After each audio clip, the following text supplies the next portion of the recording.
Hello everyone, আসসালামু আলাইকুম। Welcome back to my channel. আজকের এপিসোডে আমি আপনাদের সাথে শেয়ার করব খুবই মজাদার একটা পারফেক্ট স্পঞ্জ কেকের রেসিপি। সেটা হচ্ছে অরেঞ্জ স্পঞ্জ কেক। আমি ডিটেলস আকারে শেয়ার করেছি। আপনারা স্কিপ না করে সম্পূর্ণ ভিডিওটি দেখতে থাকুন। আশা করি আজকের রেসিপিটা আপনাদের ভালো লাগবে। রেসিপিটি ভালো লেগে থাকলে প্লিজ আমার চ্যানেলটা সাবস্ক্রাইব করার জন্য অনুরোধ রইল। চলুন তাহলে রেসিপিটি শুরু করা যাক। স্পঞ্জ কেকটি তৈরি করার জন্য প্রথমে আমি শুকনো উপকরণগুলো ছেলে নিব। তার জন্য একটা ছাঁকনিতে 1 কাপ পরিমাণ ময়দা দিয়ে দিচ্ছি। আরও দিয়ে দিব 2 টেবিল চামচ পরিমাণ কর্নফ্লাওয়ার। কর্নফ্লাওয়ারটা কেন দেওয়া হয়? সাধারণত আমাদের দেশে যেসব ময়দা পাওয়া যায় সেগুলা অনেক বেশি স্ট্রং হয়ে থাকে। কেক বানালে কেক শক্ত হয়ে যায়, তাই আমরা ময়দাটাকে উইক করার জন্য কর্নফ্লাওয়ারটা ব্যবহার করি। আরও দিয়ে দিব 1 চা চামচ পরিমাণ বেকিং পাউডার, 1/4 টিস্পুন পরিমাণ লবণ, 1 চিমটি পরিমাণ বেকিং সোডা দিয়ে দিয়েছি। এবার শুকনো উপকরণটা খুব ভালো মতো করে চেলে নিব। আর আমি কোন ফ্লাওয়ারটা ব্যবহার করি সেটা কিন্তু দেখিয়ে দিয়েছি। এবার একটা স্প্যাচুলার সাহায্যে খুব ভালো মতো করে শুকনো উপকরণটা মিশিয়ে নিব।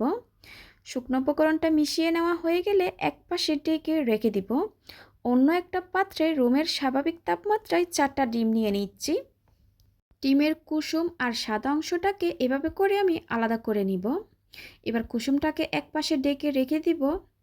এখানে আমি 3/4 কাপ পরিমাণ চিনি দিয়ে দিব, যেটা আমরা রেগুলার চিনি খাই। অল্প পরিমাণ চিনি দিয়ে আমি একটা ইলেকট্রিক বিটারের সাহায্যে মিডিয়াম স্পিডে বিট করে নিচ্ছি 1 থেকে 2 মিনিট পর্যন্ত। আমি এখানে কোনো ধরনের হোয়াইট ভিনেগার বা সাদা সিরকা ব্যবহার করি নাই আজকের কেকটাতে। অনেকে জিজ্ঞেস করবেন তাই বলে দেওয়া হয়েছে। আমি খুব ভালো মতো করে লো স্পিডে বিট করে নিচ্ছি 1 থেকে 2 মিনিট পর্যন্ত। চিনিটা যখন খুব ভালোভাবে গলে যাবে আমি আবারও চিনি দিয়ে দিব। এভাবে করে আমি চিনিটা অ্যাড করতে থাকবো। যারা আমার চ্যানেলে নতুন এসেছেন প্লিজ সাবস্ক্রাইব করার জন্য অনুরোধ রইল। সাথে থাকা বেল আইকনটি ক্লিক করবেন। এতে করে আমি কোনো রেসিপি আপলোড করলে আপনারা সাথে সাথে নোটিফিকেশন পেয়ে সবার আগে রেসিপিটি দেখতে পারেন। এবার বাকি চিনিটুকু দিয়ে আমি আবারও বিট করে নিচ্ছি 3 থেকে 4 মিনিট পর্যন্ত, বা সম্পূর্ণ চিনিটুকু গলে যাওয়া পর্যন্ত। চিনিটা কিন্তু খুব ভালো মতো করে গলে গিয়েছে। এই পর্যায়ে কিন্তু বিটারের স্পিডটা একটু বাড়িয়ে দিয়ে আমি বিট করে নিচ্ছি। ডিমের ফোমটা যখন এরকম সাদা ফোমে হয়ে আসবে আমি বিটারটা অফ করে দিব। এই পর্যায়ে আপনারা যে স্পঞ্জ কেকটি তৈরি করবেন ওই ফ্লেভারটা অ্যাড করে দিতে পারেন। আমি আজকে অরেঞ্জ স্পঞ্জ কেকটি তৈরি করব, তার জন্য এখানে 1 চা চামচ পরিমাণ অরেঞ্জ ইমালশন দিয়ে দিয়েছি। আরও দিয়ে দিয়েছি 2 টেবিল চামচ পরিমাণ রান্নার রেগুলার তেল। এবার একটু বিট করে নিয়ে তারপর আমি ডিমের কুসুমটা অ্যাড করে দিব।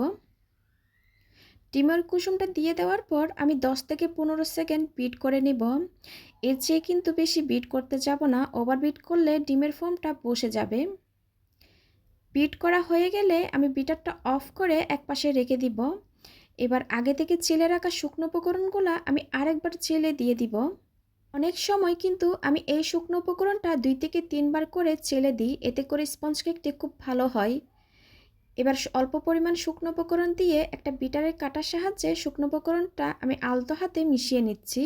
আপনারা চাইলে এই কাজটা একটা হ্যান্ড হুইক্সের সাহায্যে বা একটা স্প্যাচুলার সাহায্যেও মিশিয়ে নিতে পারেন। শুকনো উপকরণটা খুব ভালো মতো করে মিশে যাওয়ার পর আমি আবারও শুকনো উপকরণটা দিয়ে দিব।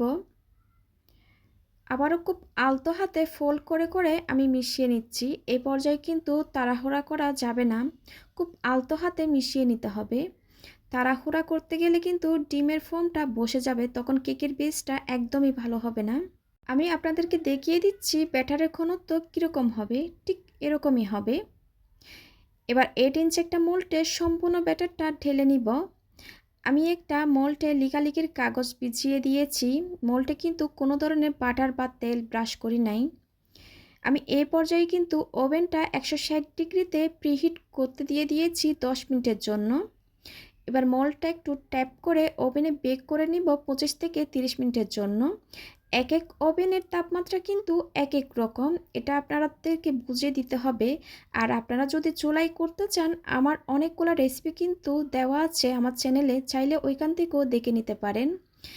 কেকটা হয়ে যাওয়ার পর আমি কিন্তু ওভেন থেকে বের করে নিয়েছি। কেকটা ঠান্ডা হওয়ার পর আমি একটু স্লাইস করে আপনাদেরকে দেখিয়ে দিচ্ছি কতটা স্পঞ্জি হয়েছে কেকটা। আর আপনারা কিন্তু দেখেছেন মোলটা কিন্তু পুরাই ভর্তি ছিল আর একটুর জন্য চুপসে যায় নাই। আর অনেকে কিন্তু বলে থাকেন ওপরে ভিজা ভিজা ভাব থাকে, এটা কিন্তু হয় চিনিটা ভালোভাবে গলে যায় না, তার জন্য কিন্তু হয়ে থাকে। আপনারা কিন্তু খুব ভালো মতো করে বিট করে নেবেন মিডিয়াম স্পিডে। দেখলেন তো কত সহজেই স্পঞ্জ কেকটি তৈরি করা যায়। আশা করি আমার আজকের রেসিপিটা আপনাদের ভালো লেগেছে। ভালো লাগলে প্লিজ একটা লাইক দিবেন। আজকের মতো বিদায় নিচ্ছি। সবাই খুব ভালো থাকবেন। আল্লাহ হাফেজ।